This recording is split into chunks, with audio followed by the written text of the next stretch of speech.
Saya dibimbing oleh istri saya menggunakan selendang hitam di atas ranjang besar yang lembut. Di pergelangan tangan, terdengar rangkaian sentuhan yang dingin dan licin. Saya menunduk melihat kedua tangan saya yang terikat kuat dengan sepasang kaos kaki hitam di kepala ranjang. Liu Ruyan duduk di sisi ranjang. Ujung jari mengusap pipi saya, menggosok sudut mulutnya sambil berkata, "Suami, kita pulang." Sebelumnya tidak seperti ini. Awalnya saya menjadi anjing gosok kontrak suami selama 5 tahun. Kemudian istri saya mengalami kecelakaan mobil dan menjadi pasien vegetatif. Saya merawat jiwanya siang dan malam, tapi dia terbang di udara memarahi saya karena berakting. Sampai saudara laki-laki saya masuk dan mengungkap semua rahasia saya. Dia bangkit dari kematian secara ajaib. Kemudian ia berubah dari otak cinta menjadi gila menendang. Saya mati dan lari selama 2 tahun. Hingga hari ini, saya membawa keponakanku yang perempuan untuk memegang boneka. Saat saya menoleh sekali, saya melihatnya. Pada malam itu, aku dibimbing dengan sutra hitam oleh dia di tempat tidur. Dia mengusap sudut mulutnya dan bertanya padaku, "Bukankah kamu sudah mati? Saudaramu menonton iklan 15 detik yang membuatmu hidup kembali." Suara berdetik di ruang Icu seperti stopwatch memaksa hidup. Aku melihat Liu Ruyan yang penuh selang di tempat tidur, tanpa ekspresi. Dia adalah istri saya secara nominal. Sekarang dia menjadi orang tumbuhan. Aku menghitung dengan jari-jari tanganku. Kontrak 5 tahun masih tersisa 3 bulan terakhir. 90 hari, 5 juta. Cukup. Aku dan kakak perempuan saya akan hidup nyaman di setengah kehidupan berikutnya. Juga cukup untuk dana pendidikan keponakan perempuanku. Kemudian di atas langit yang tinggi dan lautan yang luas, aku dibebaskan setelah masa hukuman habis. Dokter memegang laporan, dengan wajah serius menemukan saya. Cedera otak Bapak Qin dan Nyonya Liu sangat parah. Kemungkinan bangun sadar sangat kecil. Dia menyarankan untuk menyerahkan perawatan yang terlalu mahal dan agresif dan beralih ke perawatan biasa. Singkatnya, menunggu kematian. Saya tenang menyaksikan dia berpindah ke kamar VIP 1 tempat terbaik. Biayanya tidak perlu dikhawatirkan. Dokter terkejut, mata-matanya berubah dari simpati menjadi rasa hormat. Dia kira ini adalah cinta. Tapi dia tidak tahu. Kita hanya menikah berdasarkan kontrak. Saya hanya melindungi keselamatan fisik Liu Ruyan. Selama dia masih bernapas, tugas saya tidak dianggap gagal. Dan keluarganya juga tidak kekurangan uang. Kamar tingkat atas sangat tenang. Hanya suara napas yang terdengar. Saya menyiapkan handuk hangat dan memulai pekerjaan harian berulang kali. Mengusap wajahnya, leher, lengan.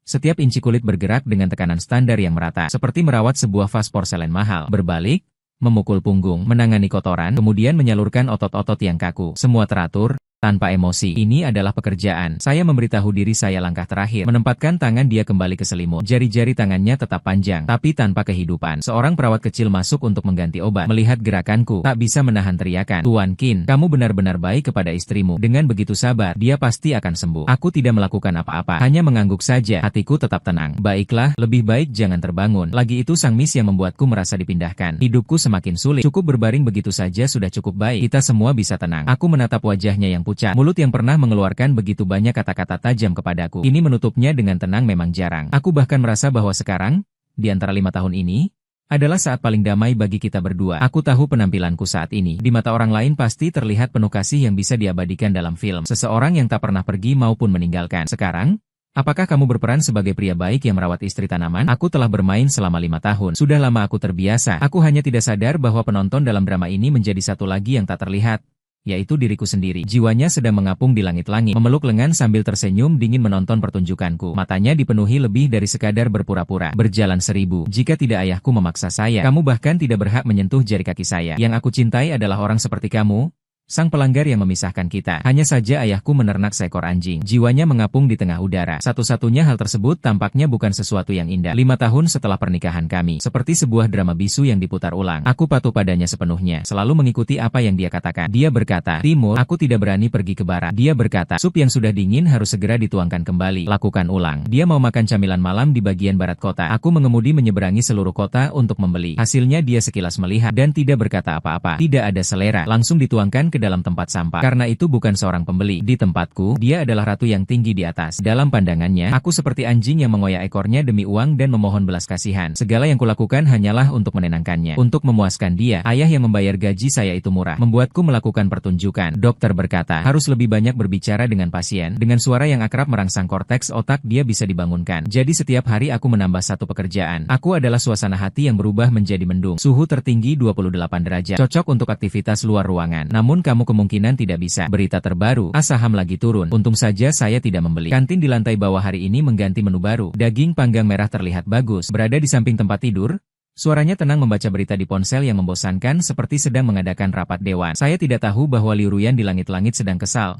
Menutupi telinganya yang ilusi dan menutup mulut. Singkian, bisakah suara jijikmu berhenti sebentar? Kamu pikir begitu saya akan terharu? Hanya membuat saya merasa lebih menjijikan. Setelah selesai membaca berita, sudah saatnya menghubungkan infus nutrisi. Saya merobek bungkusnya, mengambil tabung infus, mengeluarkan udara, lalu dengan cekatan menancapkan jarum ke dalam obat, menempelkan pada rak infus, mengatur laju aliran menjadi 60 tetes per menit. Satu tetes saja, tidak ada satupun yang kurang. Seluruh rangkaian gerakannya mengalir seperti awan, tepat seperti robot yang menjalankan program teratur. Wah, berbaring di kursi, menutup mata untuk bersantai. Jadinya berada dalam keadaan jiwa yang mengapung di depan saya, mengevaluasi wajah tenang saya, matanya lebih dalam daripada sayap bersatu. Kemudian menampilkan, apakah di hatimu kamu berharap saya tidak pernah terjaga? Dengan begitu kamu bisa terus memegang uang ayahku dan tinggal di rumahku. Menjalani hidup seperti orang atas, sungguh mahir menghitung. Semakin dia berpikir, semakin ia merasa tebanya benar. Irahnya hampir menjadi nyata. Sementara itu, hatinya penuh dengan rindu terhadap Bai Yue Guang Yiming. Ah Ming, kenapa kamu belum datang melihatku? Ayo cepat bawa aku pergi. Aku tidak mau lagi melihat pria yang menjijikan ini. Dia menantikan sang pahlawannya, mengeluarkannya dari sisiku yang jahat.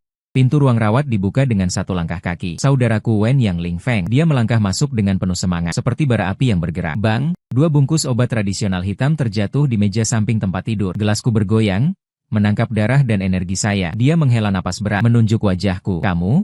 Sesungguhnya?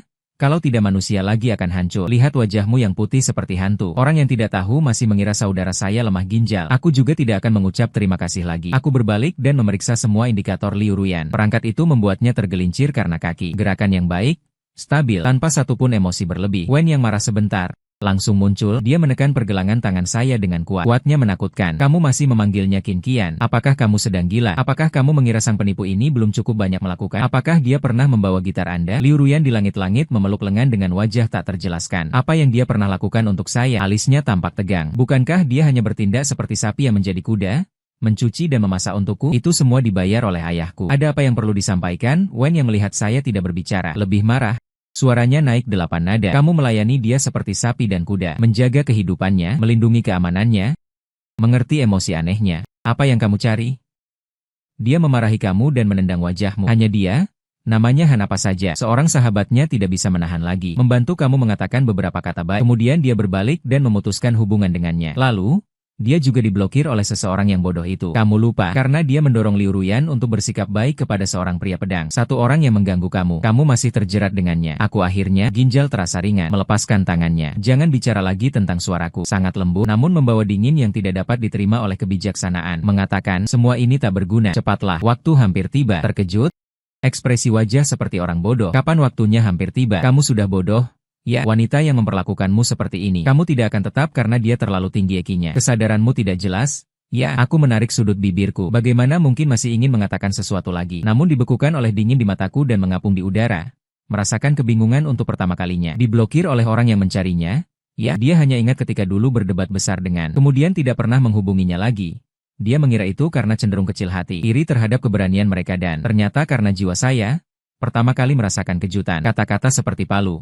Membuka retakan pada persepsinya yang kuat. Bukankah hanya memasak dan menjadi pengikut? Dan yang tidak saya ketahui adalah bagaimana melihat ketika saya tidak menghirup asap minyak. Pasti dia sudah gila. Wajahnya yang tampan itu memerah, seperti Qin Qian yang sudah akrab. Apakah kamu sudah menjadi bodoh karena diperlakukan kasar? Detik berikutnya, hanya mendengar suara tajam. Kaos lengan pendeku terlepas dari kerahnya oleh dia sekaligus. Beberapa kancing terbang ke udara. 2 bekas luka tanpa pola semut dari dada ke lengan terbuka di udara. 1 garis melintang dada. Berjarak hanya beberapa inci dari jantung. Lainnya mulai dari bahu saya hingga menelusuri lengan yang bengkak, di kulit yang terlalu pucat karena kehilangan darah, seperti 2 retakan mengerikan yang tidak akan pernah sembuh. Wenyang menunjuk ke kedua bekas luka itu, matanya menjadi merah. Lihatkah, ini bukan tahi lalat? Bukankah kamu tidak pernah bersatu pada tahun itu? Dia menoleh dan memandang tajam ke arah Liu Ruyan yang terletak di tempat tidur, seolah ingin dia mendengar istri mulia Anda sekarang. Di tengah malam, Sanandeng akan bertemu di luar sekolah dengan Bai Yue Guangnya. Ternyata dia menemui beberapa pelajar mabuk. Dia langsung tertabrak dan pingsan, hampir ditarik ke dalam hutan. Sang pahlawan Bai Yue Guangnya. Suara lembutnya penuh dengan penghinaan dan ejekan. Ia lari tanpa kembali, meninggalkannya sendiri. Kamu? Kau orang bodoh. Dia menolak saya ke tepi tempat tidur, menunjuk hidungku sambil memaki kamu. Menyelamatkannya. Di bawah langit-langit kosong, saya seolah merasakan makna yang menusuk tulang. Suhu di ruang rawat juga terasa turun. Jiwa Liu Ruyan terkejut berat. Dia tentu ingat perampokan itu. Itu merupakan makna penuh warna dalam cerita cinta antara dia dan seorang orang. Dalam versi ingatannya, pahlawan yang menyelamatkannya di tengah bahaya. Nama amnesi. Pengolok-olokan Wenyang masih berlanjut. Kamu menanggung 3 kali pisau untuknya? Hampir mati di gangkumu itu. Akibatnya semua pujian berakhir di tangan orang yang melarikan diri itu. Dia terjaga. Saat membuka mata, dia melihat cahaya bulan putihnya yang tak tersentuh. Aduh, aktor terbaik tahun ini. Jika tidak diberikan kepadanya, semua akan mengolok. Dan kamu, meski penuh kasih, tak dapat ditemukan oleh mereka yang murni seperti saudara kecil Tan. Yang kedua, karena penampilanmu yang menakjubkan, Bahkan Batman pun harus memberi kau sedikit. Yanyan berkata, setiap kalimatnya penuh kerja keras saudara laki-laki. Dia dirawat di Arkham. Aku tidak bicara, karena Wenyang selalu dipermalukan. Setelah kejadian itu, di rumah sakit, ia terbaring 1 bulan sebelum akhirnya pulih. Kembali ke sekolah, karena jatuh 1 potong besar. Bapak Liu juga telepon secara khusus memintanya untuk membantu saya menambah tenaga. Bagaimana ia menjawab saat itu? Ia, seorang pria dewasa, tidak akan mengorbankan nyawanya sendiri, bukan anak kecil. Ah Ming terluka demi menyelamatkan saya. Saya harus merawatnya, tidak ada waktu untuk mengurus orang lain. Oh ya, ia juga memperhatikan Bai Yue Guang yang terluka parah. Saya ingat ia sangat prihatin saat itu. Ingin melihat luka Yiming. Bagaimana Yiming menjawab? Jangan lihat lagi. Seperti asal, luka itu menakutkan. Saya takut membuatnya terkejut. Untukmu, luka kecil ini tidak penting. Sekarang teringat? Ini benar-benar pertunjukan setingkat aktor film terbaik. Dia bahkan tidak punya perban di tubuhnya. Apa yang dia pakai untuk menakut-nakuti? Kulit wajahnya lebih tebal dari tembok kota. Kamu memiliki keraguan besar. Mungkin sudah meledak di dalam jiwa Liu Ruyan. Membuka status jiwanya yang pucat. Jari-jarinya tanpa sadar menyentuh dada. Apakah bekas luka terpanjang itu tidak tersentuh? Tetapi melihatnya yang bergelombang. Dan suara Wen yang seminggu lalu naik 1 tingkat lagi. Penuh dengan kemarahan yang tidak menjadi besi. Gadis bodoh ini mengalami kecelakaan mobil. Rumah sakit kekurangan darah. Kamu lagi seperti orang bodoh. Dengan riuh ruah pergi mengambil darahmu sendiri untuk menyelamatkan. Dia menunjuk wajahku. Dengan hati hancur marah. Tidak menjadi besi. Lihatlah dirimu sendiri. Sekarang aliran darah ini mencapai 400 cc. Kamu sudah tidak ada lagi. Apa gunanya menyelamatkan orang ini yang menjadi vegetatif? Bisakah dia bangun? Saya akhirnya mengernyit. Jangan ikut campur lagi. Bagaimana suasana keributan besar di ruang rawat? Saya melakukan ini. Ada alasan saya. Apa alasannya? Alasan apa yang membuatmu tidak peduli bahkan dengan hidupmu sendiri? Dia hampir tertawa karena marah. Kamu memang versi khusus Fei Yangyang. Mei Yangyang sudah masuk ke Wolf Castle dan memakan hotpot. Kamu masih di pintu sambil merajut syal baginya. Kamu berani menggerakkan langit dan terharu. Membuatmu sendiri terharu. Hasilnya? Orang itu hanya memikirkan 11 Yangyang dan Jerry Mouse di hatinya. Mengenai Wen Yang, seperti pisau berkarat, menggelinding bolak-balik di dalam hatiku. Aku akhirnya tidak bisa menahan lagi. Jadi apa yang bisa kulakukan? Suara saya pelan namun penuh dengan kelelahan dingin. Satu hal yang paling aku sesali sekarang adalah tidak mengakui pada awalnya. 3 pisau itu saya terima. Namun bagaimana saya mengakuinya saat itu? Aku terbaring di rumah sakit lebih dari sebulan sampai pulih. Dia, sang bintang putih jahat itu, sudah lama membawa aura pahlawan. Di hadapannya sudah selesai. Setiap bagian drama dipengaruhi oleh betapa dia terobsesi dengan nama asing itu. Jika aku keluar dan mengungkap kebenaran, kau kira dia akan percaya padaku? Aku tertawa dengan merendahkan diri. Dia hanya akan menganggap aku kejam dan tak bermoral. Membenci unit heroiknya. Semua kredit atas pertolongan nyawaku ingin dia ambil. Saat itu, hari-hari bersamanya akan terasa lebih pahit daripada neraka. Jangan bicarakan aku. Ayahnya sendiri menjelaskan kepadanya. Dia menganggapnya hanyalah bisikan sesaat. Dia merasa ayahnya mencoba memadukan kami berdua. Menipu dia dan bahkan ayah kandungnya sendiri. Aku yang memakai uang untuk urusannya memang pada waktu itu. Saat suaraku baru saja terucap, semua udara di ruang rawat tampak mengeras. Roh Liu Ruyan yang tergantung di langit-langit sudah tidak lagi runtuh. Namun, ia telah hancur sepenuhnya. Mengambil darah, dia memberi transfusi darah kepadaku. Tidak heran wajahnya pucat seperti hantu. Ternyata beberapa hari sebelumnya sudah hampir meninggal. Dia teringat bahwa ayahnya memang pernah menyebutkannya. Golongan darahnya langka, RH negatif, yang biasa disebut darah panda. Ayahnya juga pernah mengatakan, Qin Qian, anak ini punya golongan darah yang sama denganmu. Itu juga salah satu alasan saya memilihnya. Bagaimana dia menjawab saat itu? Ayah, kamu jahat atau jijik? Kamu hanya mencari seorang bodyguard seperti darahmu. Kamu memandangnya apa? Ban darah bergerak. Sekarang memikirkan kembali. Dia yang paling menjijikan. Dia tidak pernah peduli pada semua hal tak terhitung bagi saya. Potongan kenangan yang diabaikannya. Saat ini, seperti kaca paling tajam menusuk setiap inci jiwanya. Makanan yang saya siapkan untuknya selalu hangat. Karena dia memiliki perut sensitif, dia merasa terlalu berminyak dan menolaknya. Saya selalu ketika dia pulang larut, di ruang tamu menyalakan lampu kuning lembut. Karena dia takut gelap, dia telah memaki aku berkali-kali, membuatku kelelahan. Aku diam-diam menyiapkan air gula merah dan pemanas tubuh saat dia menang ke-7 kalinya. Karena setiap kali dia sakit, warnanya pucat. Dia berkata, ada aroma obat tradisional yang tidak sedap langsung mengalir ke saluran pembuangan. Hal-hal ini dulu dia abaikan, detail-detail yang dia dengungkan. Namun saat ini terasa berat, seolah menekan ribuan orang. Dia tidak bisa bernapas. Dia mulai memeriksa dirinya sendiri. Sikap dinginnya padaku. Apakah sikapnya yang dingin dan sarkastis memang wajar? Dia memandang dirinya sebagai alat yang dibeli dengan uang. Menyebutnya, ia datang. Menggerakkannya, ia pergi. Namun jika alat ini terus menggunakan nyawanya untuk melindungi, dia masih dengan mata buta dan hati bingung, membawa kehormatan yang seharusnya miliknya sendiri ke kepala orang lain. Apakah dia bersalah? Bang! Wen yang menendang pintu dan keluar. Suara yang sangat keras, menggetarkan sehingga seluruh dunia menjadi tenang. Di ruang rawat hanya tersisa peralatan beraturan. B adalah jiwa Liu Ruyan, bergulung di tengah udara, seperti tangisan sunyi dari lautan gelap yang ditinggalkan dunia. Pertama kali saya merasakan rasa sakit yang menghancurkan hati. Di balik rasa sakit ini, ada sebuah kait besar yang tidak dia berani sentuh. Berapa banyak cinta yang dia utang kepada saya? Siapa sebenarnya orangnya? Wen yang keluar lewat pintu belakang yang dipukul olehnya, mengguncang langit. Seluruh dunia menjadi tenang. Hanya peralatan yang tersisa. bersifat monoton. B adalah lengkungan tubuh saya tanpa ekspresi. Mengambil 2 bungkus obat tradisional hitam. Rasa aromanya sangat kuat, sedikit menyengat di hidung. Wen yang selalu seperti gelembung yang langsung meledak. Namun dia bilang, sebenarnya tidak salah. Saya memang seorang badut, tapi badut juga harus makan. Saya menaruh kotak obat dengan rapi di meja samping tempat tidur. Namun nanti saya akan membuat segelas minum dan mencobanya. Tidak boleh gagal pada 3 bulan terakhir. Saya berjalan ke sisi tempat tidur, melihat Liu Ruyan yang tenang di atas tempat tidur. Wajahnya tampak lebih kecil dari sebelumnya. Melihat saya memiliki selembar kertas. Saya menarik lengan dia, mulai melakukan gerakan sendi untuknya. Gerakan pergelangan tangan, siku, bahu sangat lembut dan baku. Saya berbicara sendiri, seolah-olah sedang mengatakannya kepadanya. Seolah-olah sedang mengatakannya pada diri saya sendiri. Dokter memerintahkan saya melakukan ini. Berita bahwa ini dapat menurunkan atrofi otot. Jika kamu terjaga, penyembuhan dapat sedikit lebih cepat. Baik, aku tertawa di dalam hati. Lebih baik tetap tidak terbangun. Aku tidak ingin lagi melihat wajahnya yang penuh penghinaan. Aku tidak ingin mendengarnya lagi. Kamu benar-benar menjijikan. Berbaring begitu saja. Baik bagi kita berdua. Aku memegang jari-jarinya yang halus. Satu persatu bergerak di atas langit-langit. Jiwa Liu Ruyan mengapung tepat di atasku. Dia menatap wajah pucatku, menatapku. Bawah mata yang berwarna biru gelap menatapku. Gerakan yang sedikit lemah karena kehilangan darah terlalu banyak. Pertama kali dia melihat dengan begitu serius. Aku bukan lagi pandangan atasku seperti sebelumnya. Juga bukan pengawasan yang dingin. Namun dengan rasa peduli, dengan rasa bersalah, membawa emosi kompleks yang tak bisa diucapkan. Dia teringat bahwa di ruang tamu selalu ada lampu kuning lembut dan bayangan seseorang yang bersandar di sofa. Tidur ringan. Dia menatapku. Lubang jarum baru di telapak tangan. Itulah bekas pengambilan darah. Terbayang 400 cc yang dikatakan oleh Wen Yang. Golongan darahnya adalah panda. Darah, semua penuh darah. Celana menjerit. Namun tanpa mengucapkan 2 kata. Aku langsung memelintir lengan. Jiwanya gemetar, mengulurkan tangan yang tidak nyata. Dia ingin menyentuh wajahku. Ingin menenangkan kelelahan di alisku. Jari-jari halusnya perlahan jatuh pada pipiku. Kemudian tanpa hambatan menembus lewat. Tanpa suhu, tanpa sentuhan. Tidak ada apa-apa. Seolah dia tidak pernah ada. Namun saya tiba-tiba merasakan dingin di dahi, seperti ada sesuatu yang dingin meluncur di wajah saya. Saya secara otomatis mengangkat tangan dan menyentuh dahinya, merasa tekanan yang sulit dijelaskan, seolah ada mata-mata yang menatap saya dengan tajam. Ada juga rasa dingin tak terjelaskan, tiba-tiba meluncur dari dahi saya, sangat ringan dan dingin, seperti bulu beku yang lembut menyapu gerakan saya. Saya sekali lagi secara otomatis menyentuh dahinya. Tidak ada apa-apa, itu saja aliran udara AC yang mengarah ke saya. Saya menoleh ke langit-langit, aliran udara di dalam kamar, jendela di sisi lain juga tertutup. Tertutup rapat. Saya mengernyitkan alis. Apa yang terjadi? Saya berbisik kecil bahwa suhu turun. Tidak, rasanya sangat aneh. Saya tidak bisa menahan diri dan menyentuh dahi lagi. Rasa dingin itu sudah hilang. Sebuah pikiran gila muncul. Tidak mungkin ada sesuatu yang kotor. Ada hantu wanita yang tertarik padaku. Saya bercanda, menarik sudut bibir saya sambil berkata ke udara. Kakak, matamu tidak terlalu baik. Apa yang membuatmu tertarik padaku? Apakah karena penampilanku yang tampan? Atau karena suara tubuh suami saya yang melayani sebagai orang tumbuhan dengan 24 sikap kesalehan? Aku akan memberitahumu. Aku sangat miskin.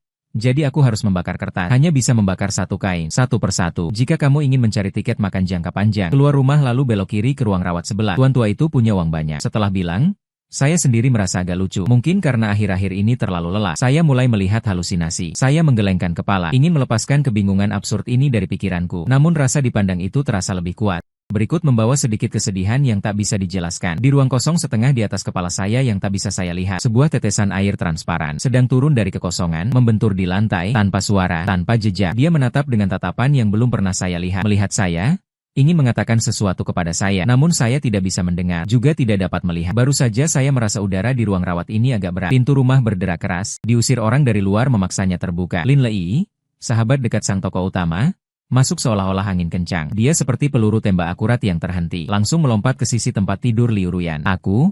Ruyan, kenapa saja kau mengalami masalah? Suara tangisnya mengerikan, seolah-olah akan pergi bersamanya di tempat itu. Kamu kenapa begitu sial? Aku tidak tahu harus berbuat apa. Peran emosional dan dramatis terlalu berlebihan. Kamu membuat anjing tak berguna ini ikut berteriak 2 kali. Aku berdiri di samping, tanpa ekspresi.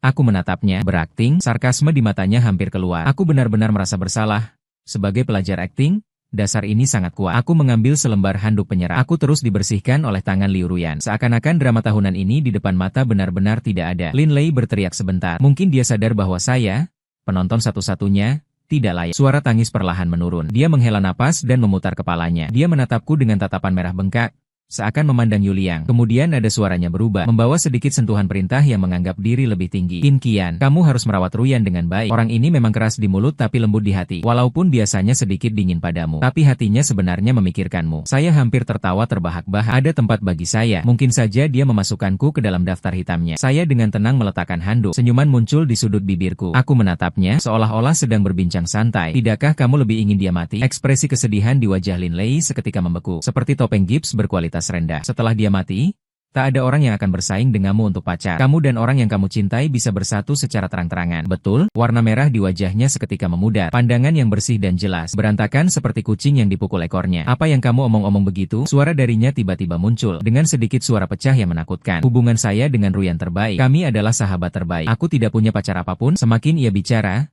semakin kacau. Matanya menghindar kemana-mana. Dia tidak berani menatap mataku. Pada saat ini, responnya adalah jawaban terbaik. Namun udara di ruang rawat menjadi lebih dingin. Wajah Lin Lei berganti-ganti biru dan pucat. Dengan malu, ia bisa mengekstrak 3 kamar 1 ruang dengan jari kaki. Pada saat itu, pintu ruang rawat terbuka lagi. Cahaya bulan putih yang sangat ia rindukan. Anonim datang.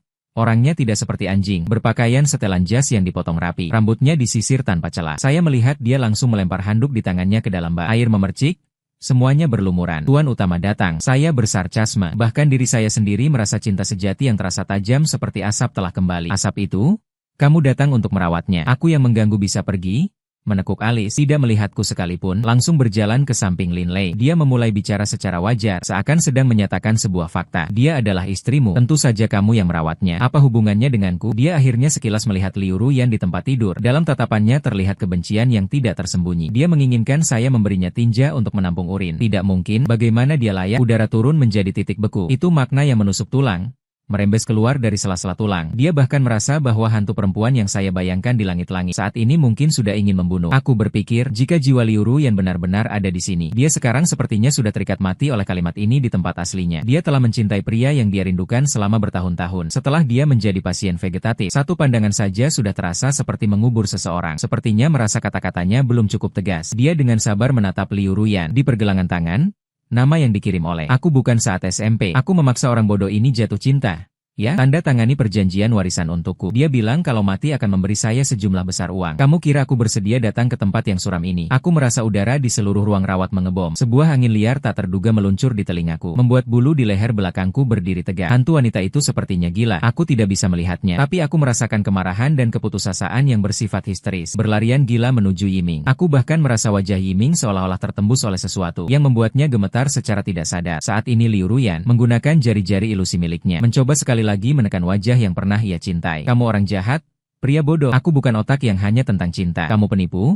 Menipu saya selama bertahun-tahun. Saya belum mati. Saya bisa terbangun. Kamu tidak mau berpura-pura. Saya tidak dapat mendengar bisikan hantu wanita yang sunyi. Tapi saya cukup menantikan kehancuran Yiming yang terbelah. Jiwa Liu Ruyan sedang menjadi gila. Dia telah mencintai pria itu selama lebih dari 10 tahun. Ternyata dia hanya mencintainya karena uangnya. Meskipun saja berpura-pura, ia menganggapnya sia-sia. Seorang yang sepenuhnya mengabaikan apa yang saya katakan. Dia mengambil tangan Lin Lei di sampingnya. Jari telunjuk masih mengusap dengan bangga di punggung tangannya. Mulai memamerkan. Gerakan itu seperti menampilkan barang perang murah yang baru saja didapat. Seperti kita senang mendengar suara dia yang hampir menurun. Sejak dahulu, juga bijaksana dan perhatian. Tidak hanya memberi uang kepada saya, dia juga dengan cepat menyerahkan dirinya kepada saya. Lin Lei dengan malu-malu bersandar pada dia. Dia tampak seakan tidak punya tulang. Keduanya sama sekali tidak menganggap saya orang luar. Dan juga tidak memandang yang terbaring di tempat tidur itu sebagai manusia hidup. Tatapan Yiming. Ia menatap Liu Ruyan di tempat tidur seolah melihat sekumpulan sampah. Kamu pikir aku benar-benar mencintainya? Seseorang otak cinta? Polos dan manis. Beberapa kata baik semata di masa kecil. Dan membuatnya tersesat. Meskipun sudah dewasa, ia tetap pura-pura jadi gadis polos dan tidak membiarkan jari-jariku menyentuhnya lebih dari sekali. Sangat menjijikan. Angin tak terlihat itu membuat bulu di leher belakangku berdiri satu persatu. Aku yakin AC tidak disetel begitu tinggi. Roh Liu Ruyan berteriak. Lin Lei tertawa kecut. Suara itu tajam dan menyakitkan. Benar? Ahming menggunakan gaya bicara orang yang sudah lewat, menerangkan teorinya yang dipendamnya sebagai kebanggaan. Bagaimana bisa saya hanya 1 hari berpegangan tangan, 2 hari berciuman, dan 3 hari saja membuka kamar? Bukankah ini adalah kecepatan yang wajar bagi seorang wanita? Saat saya mendengarnya, saya hampir mual. Kecepatan ini, berangkat dengan roket pun belum 2 kali secepatmu. Kedua orang ini memang menganggap tidak malu sebagai gaya. Saya berpikir, seharusnya sudah hancur sepenuhnya. Menjadi orang vegetatif, dia akan terjaga karena marah atau mati karena kemarahan. Ditancapkan bersama orang yang paling dia cintai dan sahabat terbaiknya ke tiang penghinaan. Jika dia bisa mendengar saat ini, dia mungkin merasa dirinya seperti lelucon besar. Dari tubuh rohnya, ia melihat pasangan anjing tak malu di depannya. Kemudian menatap saya yang berdiri diam di samping dan dirinya sendiri. Seluruh tubuhnya dipenuhi tabung. Tenang seperti orang mati tanpa ekspresi. Posisi berdiri tegak seperti bodyguard. Pada saat ini, dia seharusnya akhirnya melihat jelas siapa yang benar-benar tulus, siapa yang pura-pura, siapa yang memakai kulit manusia sebagai hantu, siapa yang menjadi dewa pelindung keheningan. Saya tidak bicara, hanya diam-diam menatap mereka. Ternyata pertunjukan badutku masih bisa menampilkan dialog seirama antara pria dan wanita. Sudah banyak pengalaman, melihat saya tidak bereaksi. Kedua orang ini tampaknya merasa monolog tidak menarik. Seorang mengalihkan pandangannya ke arah saya, wajahnya penuh dengan rasa superioritas murah. Kamu anjing gosok ini, dia menatapku dengan sinis. Menggosok selama 5 tahun. Menggosok-gosok apa saja. Dia menatapmu dengan tatapan tajam. Apa yang terjadi? Hanya diam-diam menontonnya. Kadang keheningan adalah pukulan terbaik. Tapi dia sepertinya menganggap keheningan saya sebagai kesunyian biasa. Dia tertawa lebih sombong lagi, seperti kucing hantu yang mencuri hati. Dia bahkan secara sukarela mengabarkan kabar besar. Suara tidak terlalu keras. Tahukah kamu, saat dulu menahan pisau untuknya, saya langsung bilang bahwa itu saya lakukan. Dia pun mempercayainya. Dia mendekat sedikit, menurunkan suaranya, suara penuh dengan kesombongan, dan bahkan lebih mencintaiku. Kamu pikir dia memang cinta bodoh? Seolah-olah ada hembusan angin suram di sekitar saya. Walaupun rambutku terikat, tetap bergetar sebentar. Keluargaku berasal dari keluarga seni bela diri. Meskipun tidak berdoa, tapi selalu menghormati cerita tentang hantu dan dewa. Namun saudara hantu wanitanya agak berat hati. Aku diam-diam menepuk tanganku. Wah, truk bom sendiri. Perasaan indera keenamku? Mungkin Liu Ruyan dapat mendengar apa yang terjadi di luar. Meskipun kedokteran modern juga memastikan seseorang dalam keadaan vegetatif benar-benar bisa mendengar hal-hal di luar. Apakah kamu tidak takut mati? Atau merasa sudah mati? Ada seseorang yang membakar 3 mayat untukmu. Saat mendengarnya, pikiranku adalah agar kamu bisa langsung mematikan Liu Ruyan lewat kemarahan. Kalau kamu memberi dia semangat hidup, pasti akan membawa keberuntungan. Saat ini aku kira orang di tempat tidur itu sudah tidak lagi runtuh. Adalah mati rasa, adalah kebencian yang ingin menumpahkan tulangnya menjadi abu. Di sebelahnya, Lin Lei memperhatikan kondisinya. Dia juga segera mengikuti. Mereka mulai menilai Liu Ruyan di tempat tidur secara kritis. Lihat dia sekarang seperti hantu. Dia mengeluarkan 2 suara, TZZZ. Matanya penuh kebencian, kering, kurus, dan kuning. Seperti mayat yang baru saja mati. Beneran jelek. Dia juga sengaja menegakkan dirinya. Itu bukan dada yang penuh. Tidak seperti saya, yang diberi nutrisi oleh sehingga lembab dan segar. Wajahnya merah muda dan bersinar. Saya merasakan kelopak mata bergetar sebentar. Menyuburkan. Penggunaan kata-katamu benar-benar unik. Kalian berhubungan seperti tanaman dan tukang kebun. Ya, dia sepertinya merasa kata-katanya belum cukup. Kalau tidak dia menahan diri di toilet kotor. Kalau tidak ATM bergerak ini belum menjadi viral. Saya sudah lama bersama secara jujur dan terbuka. Dia memindahkan semua kesalahannya ke atas tempat tidur. Semua orang yang tak bisa dipertentangkan itu semua disebabkannya. Saya merasa angin gelap itu sudah berubah menjadi tornado. Di ruang perawatan berputar liar. Ilusi pasti hanyalah ilusi. Roh. Dalam realitas teriakan yang histeris. Namun tidak ada orang yang dapat mendengar kalian berdua, pria jahat dan wanita perosok. Semoga kalian tidak mendapatkan kematian yang baik. Aku bahkan jika menjadi hantu pun tidak akan membiarkanmu pergi. Aku tidak dapat mendengar apa-apa. Saya hanya merasa ruang rawat ini benar-benar tidak bisa ditinggali lagi. Ruangnya agak menekan jika tetap tinggal. Aku takut bukan karena aku akan terkejut sampai mati oleh 2 idiot ini. Meskipun banyak yang mereka katakan memang benar, tetapi memang cukup menjijikan. Saya menatap pasangan anjing ini. Saya menatap Liu Ruyan dan Yiming yang tenang di atas ranjang. Pasti dia mengira keheningan saya adalah provokasi. Dia akhirnya tidak sabar. Wajahnya yang penuh rasa superioritas berbalik padaku, mengungkapkan tujuan akhir perjalanannya. Hei, bot liker, jangan pura-pura. Jangan biarkan otak cinta orang bodoh ini membuang-buang sumber daya medis. Setelah berkata begitu, dia menunjuk Liu Ruyan. Masker oksigen transparan di wajahnya. Itu adalah satu-satunya garis kehidupan baginya sekarang. Nafas Yiming telah hilang. Hari ini paling tidak akan mati di hati. Meskipun dingin dan wajar. Cabut tabung oksigennya saja. Biarkan dia pergi dengan tenang. Kita berdua bisa mendapatkan uang lebih cepat. Mata Lin Lei bersinar seketika. Seperti lampu yang diisi listrik. Dia tidak sabar menegaskan. Ya, cepat cabut orang tumbuhan setengah hidup ini sebagai sampah. Hidup juga merupakan pemborosan uang, jiwa, dan tubuh Liu Ruyan. Tak terduga dia mencintai selama bertahun-tahun. Menjaga orang tersebut selama bertahun-tahun. Ternyata ingin membunuhnya dengan tangan sendiri. Saya tidak menyangka lebih jauh. Darah 2 orang ini lebih dalam daripada Teluk Mariana. Yiming melihat saya diam. Wajahnya menunjukkan sedikit ketidaksabaran. Dia malah maju sendiri dan menyerang. Mengulurkan tangan, benar-benar mau menarik tabung oksigennya Liu Ruyan. Anjing penjilat sampah, masih mau jadi pelindung bunga. Kamu tidak bertindak. Aku datang tepat saat tangannya hampir menyentuh tabung itu. Aku bergerak dengan tarian yang telah aku latih selama lebih dari 20 tahun. Bukan untuk taiji Kuan di taman itu. Pak Liu, sebenarnya aku juga bisa memanggilnya ayah. Tugas yang dia pekerjakan padaku adalah melindungi Liu Ruyan. Meskipun hanya tersisa 1 napas saja. Terdengar suara retak kaca. Aku dengan cepat memegang pergelangan tangan yang melangkah maju. Berbalik, Yiming, kekuatan itu bahkan terasa cukup keras bagi diriku sendiri. Yiming mengeluarkan jeritan seperti memotong babi. Wajahnya seluruhnya terdistorsi dalam sekejap. Keringat dingin mulai menetes. Saya tidak memberi dia kesempatan untuk bereaksi. Angkat kakinya hanyalah satu tendangan. Tendangan ini saya gunakan tenaga 10 kali 10, menembus perut kecilnya. Dia terlempar seperti kantong jerami yang hancur dan menabrak kursi di belakang. Terjatuh dengan malu-malu di lantai. Satu tendangan saya membuatnya terbang. Tangan lainnya dia sudah menekan tombol panggilan darurat merah di kepala tempat tidur dengan cepat. Suara alarm yang tajam segera menggelegar seluruh lantai. Langkah-langkah berisik terdengar di lorong. Gushi dan para penjaga lain yang selalu berjaga di pos perawat langsung masuk. Apa yang terjadi dengan Tuan Qin? Semua ruang rawat menjadi kekacauan seperti Su Lin Le berseru teriak, mengejar seseorang yang terjatuh di lantai. Saya berada di tengah kekacauan ini. Dengan wajah dingin saya mengeluarkan ponsel. Gerakan tidak terburu-buru maupun lambat, seolah-olah memesan makanan antar. Saya menelpon 3 nomor dan terhubung. Aku menghadap headset dengan nada yang tenang. Apakah menyatakan fakta sebagai nol? Ya. Pertama, rumah sakit rakyat. Kamar VIP 28. Ada orang yang berniat membunuh di rumah sakit dengan maksud jahat memicu masalah. Keamanan dan polisi datang sangat cepat. Seluruh lantai menjadi ramai karena tindakan saya. Anonim masih berlarian di lantai. Dia mengumpat dengan kasar. Aku memanfaatkan keunggulan untuk menindas. Sedangkan Lin Lei memeluknya sambil menangis seperti bunga pir basah. Dia menuduhku sebagai orang yang ganas. Sial, di tepi dinding, menatap dengan mata dingin pada pertunjukan terakhir para badut ini. Rekan polisi sangat berpengalaman. Setelah melihat rekaman CCTV, seorang, seperti Lin Xiaoji, mengangkat mereka. Aku mengambil ponsel. Saya menelepon ayah Liu Ruyan. Uncele Liu, tenang saja. Saya tahu misi saya seperti asap. Saya akan melindungi dengan sangat baik. Tidak ada masalah. Dua lalat yang selalu kamu khawatirkan. Saya memanggil polisi untuk menanganinya. Mungkin kali ini kita dapat menghilangkan mereka sepenuhnya seperti Liu Ruyan. Di sana seharusnya tidak ada perlawanan besar. Pihak di telepon mulai berbicara. Kali ini kami menghancurkan mereka hingga mati. Liu Ruyan juga tidak bisa terbangun. Tidak akan menjadi gila dan berkata bahwa ayahku telah meninggal. Telepon, setelah 5 hari dunia bersih, semua urusan selesai sepenuhnya. Ibu Liu datang dengan wajah berdebu dan kelelahan. Dia terlihat sudah tua beberapa tahun.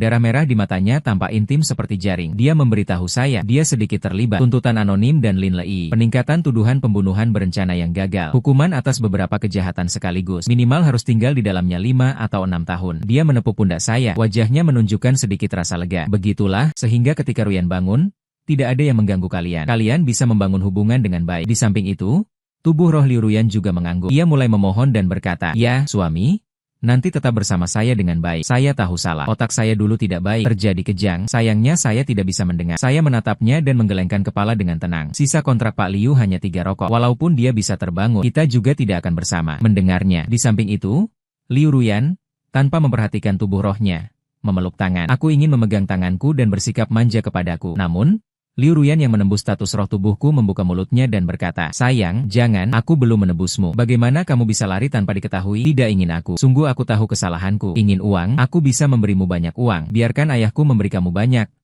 uang. Cukup kamu menemani aku." Dia terkejut, sudah bersama selama 5 tahun, namun belum menumbuhkan perasaan. Aku tersenyum pahit.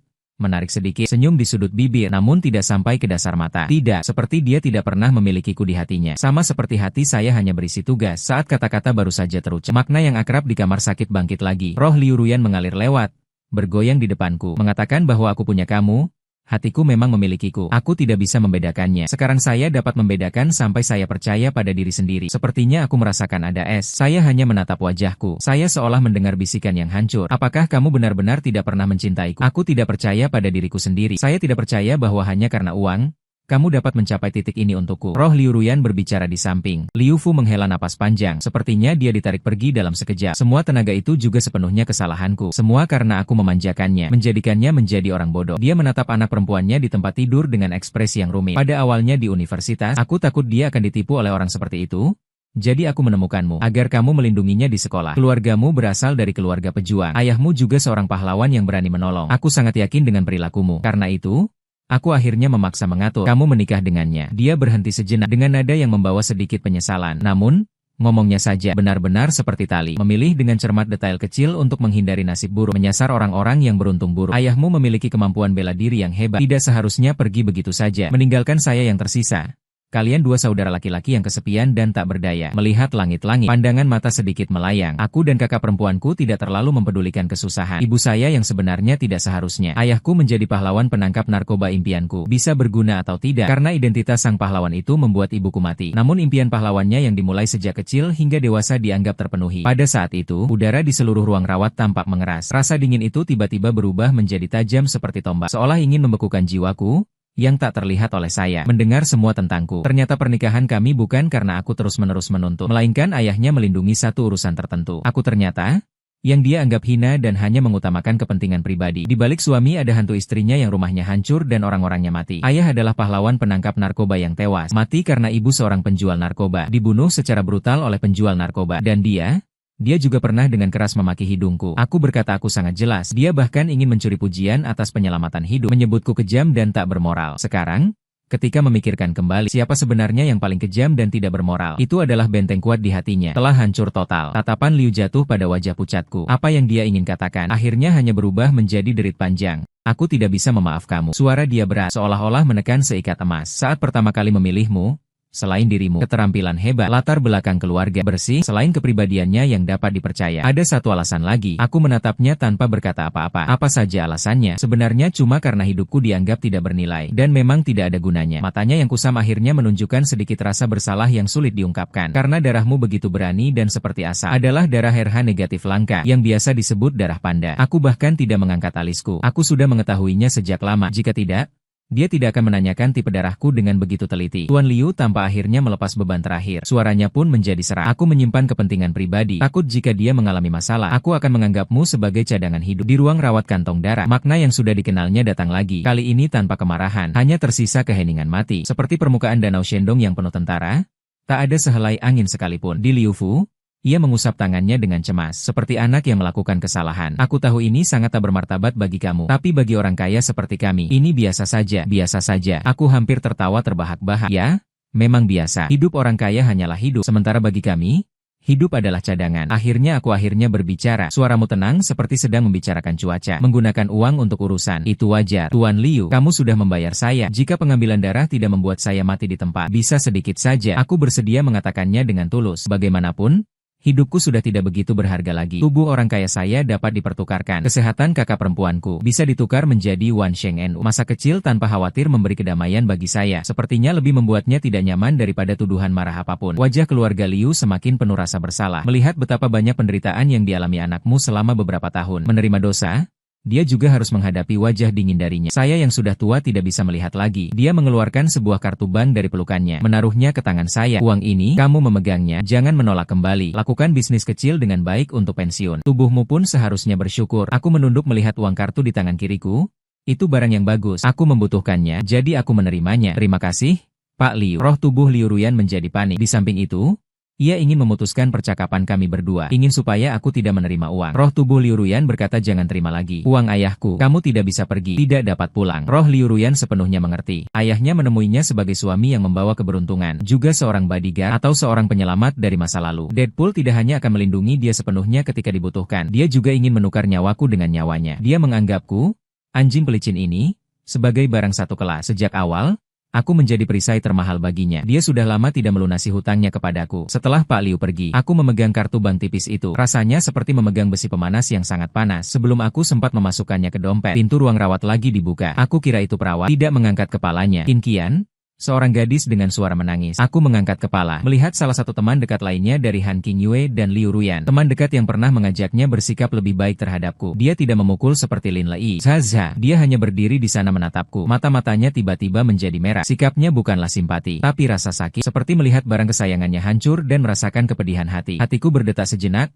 Cukup saja, drama kotor ini sudah terlalu banyak akhir-akhir ini. Ayo ikut saya. Dia berjalan cepat di depanku. Suaranya tegas, jangan terus menahan orang yang tak setia ini. Saya menggelengkan kepala lelah. Suara saya agak serak. Sekarang belum waktunya. Kontrak saya masih 3 bulan lagi untuk urusan keuangan. Harus ada awal dan akhir. Han Qingyue menjadi panik. Dia menggenggam tangan saya dengan kuat. Tangan depannya sangat hangat dan juga penuh tenaga. Seolah memegang ranting terakhir yang menyelamatkan hidup. Kapan sebenarnya waktunya? Dia tidak suka kamu. Saya suka kamu. Saya suka pria yang setia seperti kamu. Kata-katanya menabrak seperti meriam beruntun. Dia sekarang sudah menjadi pasien vegetatif. Kenapa kamu masih belum mau melepaskan? Aku melihat dia berbicara dengan tenang. Sebenarnya kau salah. Mungkin aku juga bukan pria yang terlalu romantis. Aku berpura-pura begitu romantis dan penuh kasih karena ada alasan. Aku tidak peduli. Dia dengan keras kepala menghentikanku. Yang kulihat adalah bayanganmu di hatiku. Setidaknya sekarang begitu. Detik berikutnya aku merasakan suhu di sekitarku menurun lagi. Tidak merasakannya, dia berdiri pada ujung kakinya dan mendekat dengan cepat. Rasa hangat lembut menutup mulutku. Membawa perasaan yang tak dapat ditolak. Permintaan keras. Aku terkejut. Pikiranku kosong. Apakah aku menabrak sarang orang gila? 1, 2,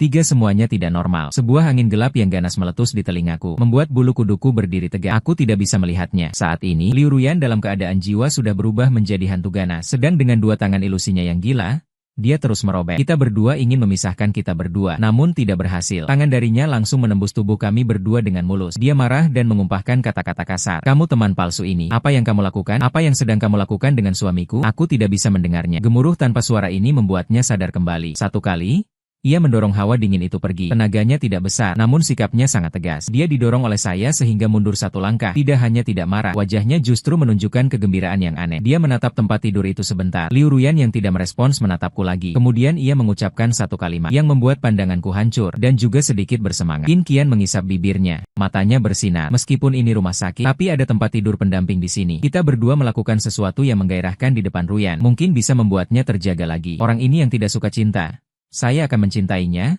Orang yang menolak, saya mau. Sampai memaksa. Aku benar-benar terdiam. Aku curiga telingaku bermasalah. Apa sih? Dengan cara ini merangsang kesadaran pada orang vegetatif. Saudari, apakah kamu teman sejati? Aku sudah terlalu sering menonton cerita tentang seseorang dan seseorang. Aku mendorong Han Qingyue. Tidak kuat, tapi sikapnya tegas. Cepat keluar. Dia terkejut. Wajahnya penuh kebingungan tak terbayangkan dan rasa terluka. Qin Qian, aku berkata, suaramu menghilang dariku. Tidak ada satupun sentuhan hangat. Wajah Han Qingyue tiba-tiba pucat. Cahaya di matanya memadam. Secara instan padam. Gantiannya adalah minat yang lebih besar kepadaku. Dia mengusap bibirnya. Akhirnya dia tidak mengatakan apa-apa lagi. Ia berbalik keluar dari ruang rawat. Dunia akhirnya tenang. Aku lelah bersandar pada dinding. Rasakan bahwa drama penuh ketegangan ini selama beberapa hari lebih banyak daripada apa yang pernah aku alami dalam 5 tahun terakhir. Saya menatap di atas tempat tidur. Liu Ruyan masih tenang. Sebuah pikiran jahat tiba-tiba muncul. Karena sudah gila sampai titik ini, lebih baik menambah satu api lagi. Saya berjalan ke sisi tempat tidur, mengusap kembali paha dingin darinya, mulai memijat sendinya. Gerakanku tetap standar, namun kata-kata yang keluar terasa tajam beracun. Mengapa ketika saya mendekat, suaraku terdengar sangat pelan, seperti bahasa iblis emis bagi cahaya bulan putihmu. Tubuhnya sehalus batu giok, tidak mengizinkan saya menyentuh. Dia juga marah. Tubuhnya tidak menunjukkan reaksi apapun. Hanya monitor EKG yang berdetik dengan teratur. Saya menggeleng dingin. Tangan saya menjadi lebih kuat beberapa tingkat. Kamu pikir aku bersedia melayanimu? Jika bukan karena ayahmu memberi banyak uang, siapa yang mau menyentuhmu? Batu ini dingin dan keras selama 5 tahun. Meski ditutupi, saya tetap tidak bisa menghangatkan penyakit. Udara di dalam kamar sepertinya menjadi dingin beberapa derajat lagi. Saya menunduk. Bibir saya hampir menyentuh tenggorokannya. Dengan nada paling kejam dalam hidupku, saya mengucapkan provokasi mematikan itu. Jika kamu benar-benar punya kemampuan, maka berdirilah dan pukulkan saya dengan satu tepukan. Jika tidak, saya benar-benar akan pergi bersama wanita tadi. Dia jauh lebih penuh semangat daripada kamu dan juga lebih bijaksana. Saat kata-kata itu terjatuh, saya merasakan angin gelap yang ganas meledak di telingaku. Di ruang kosong yang tak terlihat, jiwa Liu Ruyan sepenuhnya meledak. Amarah yang sangat besar dan hasrat kepemilikan yang menembus tulang membuatnya benar-benar gila. Kamu berani? Di kehidupan ini semuanya adalah milikku. Berteriak keras sekuat tenaga dan menyerang saya. Ingin memberi saya satu tepukan tangan. Ingin memecahkanku. Tangan ilusi itu tanpa rintangan menembus tubuhku. Namun secara tak terduga memukul keras orang tuanya yang sedang berbaring di tempat tidurnya. Pada saat kontak itu, sinar putih berkelip. Jiwanya yang mengambang tanpa tertarik kembali oleh pusaran raksasa. Monitor jantung berdengung, memancarkan alarm tajam yang menusuk. Berdenyut lurus dengan gila. Aku segera berdiri dan menatap Liu Ruyan di tempat tidur. Jari yang selama ini tampak tak bernyawa dan tergantung tiba-tiba bergerak. Aku berpikir, wah, dia benar-benar akan terjaga. Aduh, aku tidak ingin kembali merasakan hari-hari pahit seperti dulu. Kejadian tiba-tiba ini membuat otakku kosong. 1 detik kemudian, aku seakan terkena kejutan listrik dan sadar kembali. Aku menekan tombol panggilan darurat di sisi tempat tidur. Dr. Lin? Seluruh lantai VIP terombang-ambing dalam sekejap. Dokter dan perawat datang dengan tergesa-gesa memeriksa. Semua orang menatapku seperti menyaksikan keajaiban. Dokter penanggung jawab menyesuaikan kacamata. Nada bicara penuh keheranan. Keajaiban medis. Aktivitas gelombang otak Tuan Qin dan Nyonya Liu sangat aktif. Ada tanda kebangkitan. Saya segera memberitahu ayah Liu. Ketika dia datang, semangatnya membuat saya hampir bersujud, memegang tanganku, mengucapkan terima kasih berulang-ulang. Terima kasih atas kebaikan yang besar. Paman memohon Anda tinggal 2 bulan lagi, menunggu Ruyan sepenuhnya pulih. Saya akan menambah sejumlah uang besar lagi untukmu. Aku melihat rambutnya yang beruban. Pada akhirnya ia tetap memilih 2 bulan pertama untuk menukar sisa hidupnya menjadi kebebasan penuh. Ini lebih menguntungkan daripada jual beli. Namun saya segera menyadari, saya terlalu cepat berjanji. Liu Ruyan tampak tidak normal sepenuhnya setelah bangun. Dia terbangun ketika pertama kali melihatku. Dia tidak merasa jijik, tidak ada rasa dingin. Sebaliknya, ia menampilkan sesuatu yang belum pernah kulihat, yang memanas, mata yang hampir melelehkan diriku. Di dalam mata itu penuh cinta dan hasrat kepemilikan yang kuat. Aku memberinya makanan. Dia tidak makan apa yang dikasih suamiku kepadaku. Dia berkedip, suara dia lembut dan manis, seolah sedang menggemaskan. Tubuhku kaku. Dokter mencoba mengikuti pandangan pasien. Dengan enggan, Ia mengambil 1 sendok bubur, menyajikannya ke bibirnya. Dia memakan 1 suapan, namun tidak menelannya. Detik berikutnya dia tiba-tiba mendekat dan memegang wajahku. Dengan mulutnya, ia menuangkan bubur itu ke dalam mulutku. Saya merasa benar-benar terlepas. Dia mengisap bibirnya, tertawanya seperti kucing yang mencuri, saling memberi penghormatan. Saya dengan kuat menolak itu. Wajahnya sangat pucat, bingkai matanya tiba-tiba menjadi merah. Air mata besar mengalir turun, seperti anjing kecil yang ditinggalkan oleh seluruh dunia. Saya salah. Dia menarik sudut bajuku, menangis terengah-engah. Jangan bersikap dingin padaku seperti ini. Saya takut nanti kamu memintaku melakukan apa. Aku akan melakukannya. Baiklah, apapun yang ingin kamu lakukan padaku, boleh saja. Hati saya berantakan seperti sarang sarap. Pada malam hari dia harus memegang tanganku agar mau tidur. Kemudian ia bahkan mengetuk-ketuk tempat tidur kecilnya, mengeluarkan perintah kepadaku, tidur bersamaku. Kau tidak di sisiku. Aku tak bisa tidur. Aku menunjuk tempat tidur pendamping di sebelah. Aku tidur di sini. Aku baru saja berbaring. Dia malah langsung mengangkat selimut, turun dari tempat tidur tanpa berkata. Ia memanjat ke tempat tidurku yang kecil. Seluruh tubuhnya menekan di atasku. Tubuh hangat dan lembut itu tertekan rapat pada diriku. Aku bisa merasakan napasnya di dada dengan jelas. Aku benar-benar terkejut. Apa yang kamu lakukan? Dia mencari posisi nyaman di pelukanku. Suaranya penuh tawa bangga. Kau tidak tidur di sisiku, maka aku akan tidur. Coba lihat apakah kamu masih bisa tidur dengan normal. Aku merasa bukan penjaga pribadi, bukan juga pengasuh. Aku menjadi mangsa yang dituju oleh wanita cantik yang dipuji angin. Kapan saja ia bisa memakanku habis. Oke, 1000 willow seperti asap berbaring di dadaku. Jari-jarinya meluncur lembut di wajahku. Bukankah kamu pernah menyukai aku? Meskipun hanya sedikit, suara dia sangat ringan seperti palu, dengan lembut memukul hatiku. Agar cepat mengakhiri semua kebodohan ini, aku harus memotong semua pemikiran tentangnya. Tanpa aku menatap langit-langit, suara dingin, tidak ada sentuhan perasaan. Aku tidak pernah melakukan apapun demi uang. Agar menepati kontrak dengan ayahmu. Tubuhnya menjadi kaku. Detik berikutnya, atasan saya terangkat dengan hebat oleh dia.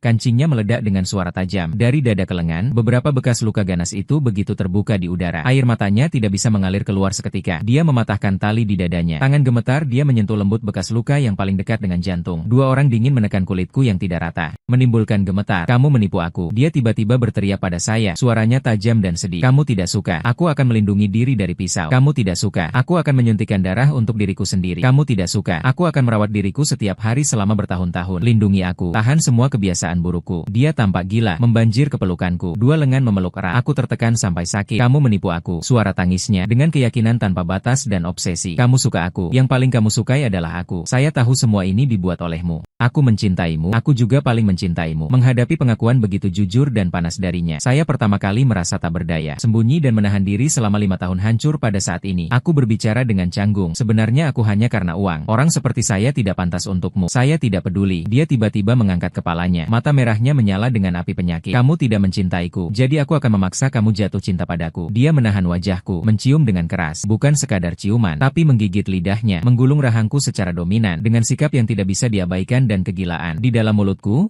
ia menyerang dan menaklukkan. Aku hampir tercekik karena ciumannya. Pikiran menjadi kosong. Wanita ini benar-benar gila. Kondisi penyakit Liu Ruyan semakin parah setiap hari. Dia memanggil penjaga keamanan untuk datang. Pakaian pengantinnya yang sudah dipesan dan wajahnya. Di ruang perawatan kecil ini, Kinkian, kami melangsungkan kembali pernikahan. Dia mengenakan gaun pengantin putih bersih, duduk di ranjang sakit sambil tersenyum puas. Lagi paranoid, kali ini saya rela menikah denganmu. Aku melihat gaun hitam rapi itu.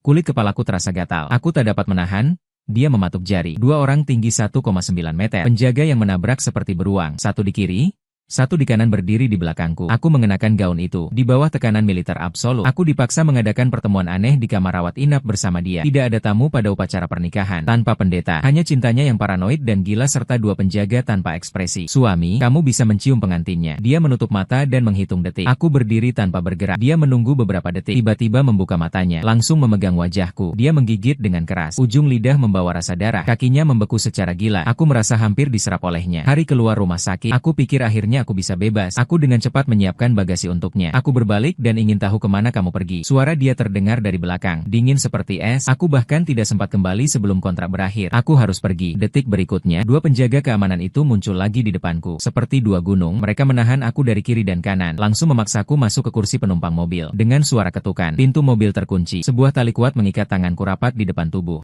Aku benar-benar menjadi daging ikan di papan potong. Duduk di kursi pengemudi, melihatku dari kaca spion. Dia tersenyum nakal padaku. Senyumnya manis tapi aneh. Sayang, kita pulang ke rumah. Mobil perlahan-lahan dinyalakan, sambil mengemudi, sambil memompa otakku dengan serangan mental. Jangan coba lari. Kita sudah mendapatkan akta nikah. Kamu selama hidup ini adalah milikku. Jangan juga mencari. Orang hina itu, dia tidak pantas menyentuh satu helai rambutmu. Hatiku terangkat ke ujung tenggorokan. Tapi bukan karena kata-katanya, sebab karena kemampuannya mengemudi yang masih jelas amat tidak mahir. Mobil di jalan membuat beberapa kali hampir bersentuhan dengan mobil di samping. Jangan memulai, aku berteriak penuh ketakutan. Kamu baru saja sembuh tapi reaksi lambat. Biarkan penjaga mengemudi. Aku takut mati. Tidak akan, sayang, teknikku. Sebelum suaranya selesai, terdengar dentuman keras. Mobil kehilangan kendali, menabrak pohon besar di pinggir jalan dengan keras. Saat benturan terjadi, aku hampir tanpa sadar melindungi dia dengan tubuhku yang terikat. Aku memaksakan punggung belakang untuk menahan benturan setir dan panel instrumen. Kepalanya keras menabrak dadaku. Sakit hebat dari punggungku terdengar. Aku menegang gigi, berseru. Yang lebih mengerikan,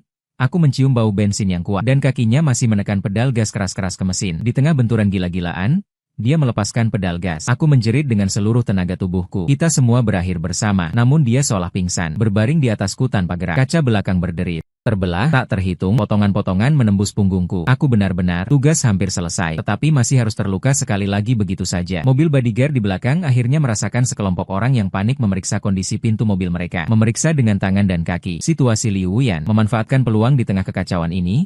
Berjuang sekuat tenaga, melepaskan tali, meluncur turun, aku melangkah ke depan. Punggungku terasa sakit hebat, benturan yang menyakitkan. Ponsel menelpon nomor ayah Liu, telepon terhubung. Dan saya hampir menjerit karena tangisan. Putri terkasihmu sudah gila, aku akan bercerai, segera. Paman Liu, kali ini aku menyelamatkannya lagi. Kita sudah selesai. Kamu harus membantu aku. Aku mengajukan satu-satunya rencana yang dapat membuatku benar-benar bebas dari wanita gila ini. Mengumumkan secara publik, aku mati dalam kecelakaan ini. Semua abu kukerahkan kepada. Berikan aku sejumlah uang agar aku benar-benar menghilang. Di ujung telepon ada keheningan yang panjang. Terakhir terdengar desah kelelahan yang luar biasa. Baiklah, adalah hutangku kepada kamu. 2 tahun kemudian, saya memegang uang pesangon yang diberikan oleh Liu. Membuka beberapa toko kecil. Menjadi pemilik yang santai. Saudara laki-laki dan adik perempuan saya merawat sakit adik perempuan. Sudah lama mengikutinya. Kini dia membantu saya mengelola rekening. Cucu perempuan kecil Qin Yao sudah masuk sekolah dasar dan tampak cantik seperti ukiran marmer. Namun dia sedikit terlalu melekat. Pada akhir pekan saya membawa dia berkeliling mall. Lewat mesin mainan boneka. Dia tak dapat bergerak lagi. Beruntun mencoba memegang lebih dari 10 kali. Dia tidak pernah menyentuh bulu boneka. Malah begitu cemas sehingga menampar kakinya. Dia memeluk lututku dan mulai menggemaskan. Ayah kecil, tolong ambil satu untukku. Aku memanggilmu ayah. Bisa tolong ambil satu, ayah? Tolong ambil satu untukku. Aku mengetuk kepalanya. Jangan panggil sembarangan, nanti hidupmu menjadi kacau. Kemudian saya menaruh 3 kain. Setelah beberapa kali mencoba, saya berhasil mengambil boneka terbesar. Dengan bangga saya menyerahkan bonekanya kepadanya. Saat saya menoleh, senyum di wajahnya tiba-tiba menjadi kaku. Di kejauhan, sebuah siluet familiar memandangku dengan tajam. Tatapan matanya begitu tajam, seolah ingin menelan seseorang. Seperti Liu Wuyan. Saya merasa canggung. Dalam 1 detik saya segera menariknya. Di luar juga tidak kembali. Berlari. Pada malam itu, untuk merayakan keuntungan kuartal ini yang mencapai rekor tertinggi, saya menarik temanku Wen Yang ke klub untuk mencuci kakinya. Wen Yang, sambil menikmati layanan teknisi. Sementara itu, ia memberi jempol kepada saya. Xiao Qian, kamu tetap keren. Aku masih mengira kamu benar-benar menjadi pengikut setia oleh wanita itu. Aku berpikir bahwa ini tentang berdiam di hati, keberanian, dan menghadapi depan. Aku mengakui bahwa temanku ini telah menghasilkan uang. Tidak akan lupa memarahi kamu, bro. Setelah aku menendang, siapa yang kau sebut? Aku akan melakukannya. Kami berdua sedang berseru. Baru saja keluar dari pintu kota. Menginjak mobil mewah hitam yang menutupi pintu.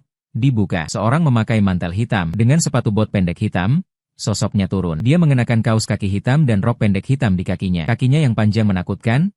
Di malam berkilau putih seperti lilat asap. Matanya dingin dan panas. Sakit dan gila. Langkah demi langkah mendekati saya. Ah Qian. Sudah lama tidak bertemu. Aku terjaga kembali oleh 5 penjaga pribadi yang tinggi dan tubuhnya tidak sebanding denganku. Aku berbaring di atas ranjang besar yang lembut. Dari pergelangan tanganku terdengar dingin dan licin. Aku menunduk melihat kedua tanganku, terkait erat oleh sepasang kaos kaki hitam di kepala tempat tidur. Liu Wuyan duduk di sisi ranjang. Jari-jari menyapu pipiku, mengusap sudut bibir. Bukankah kau sudah mati? Dia menunduk di dekat telingaku dan tertawa pelan. Kenapa kakakmu menonton selama 15 detik? Iklan menghidupkanmu lagi. Tenggorokku kering. Kamu, tenang sedikit.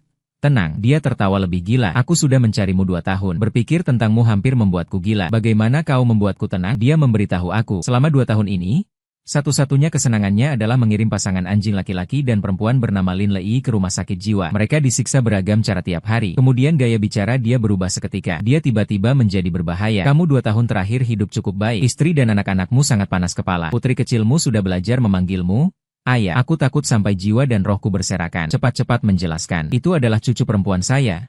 Anak dari kakak saya. Dia tiba-tiba mengerti dan memperpanjang suaranya. Itu adalah cucu perempuanmu. Aku masih mengira kamu menyembunyikannya dan melahirkan seorang gadis secara diam-diam. Kesalahpahaman terpecahkan. Aku baru saja menghela napas lega. Tapi dia tiba-tiba menundukkan tubuhnya dengan cepat. Membuka pakaianku. Jari-jarinya menunjuk pada 3 bekas luka di dada saya yang sudah memudar. Nafas hangatnya meniup di telingaku, menyentuh 3 bekas luka besar. Untuk melunasi hutang, aku akan meminta sang tuan 3 pisau untuk menukar 3 nyawa serta bekas luka di pengadilan. Malam ini kita mulai saja. Aku ketakutan sehingga segera memohon ampun dan lain-lain. Aku belum siap. Tunggu dulu sampai aku makan beberapa ginjal. Namun dia tertawa dan menekan seluruh tubuhnya ke atas. Di telingaku ia mengucapkan 2 kata. Aku tidak sabar.